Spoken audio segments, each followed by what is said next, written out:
Assalamualaikum warahmatullahi taala wabarakatuh. Waalaikumsalam warahmatullahi wabarakatuh. Mohon maaf beberapa minggu kita kadang mengeluarkan video karena kebetulan kita dapat musibah, yaitu ada kecelakaan sedikit.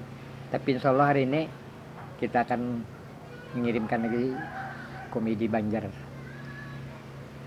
Ini kisahnya, ujar Ustadz, bilanya kita bakameh menghadap ke kiblat itu haram hukumnya. Nah, jadi pada waktu itu sidin semotoran tulakan, ada pengajian di wadah santri di Rantau.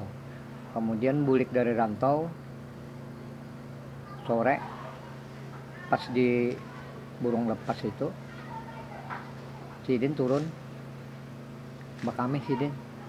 Santri jadi turun juga bakameh juga. Ternyata diintipakan santri.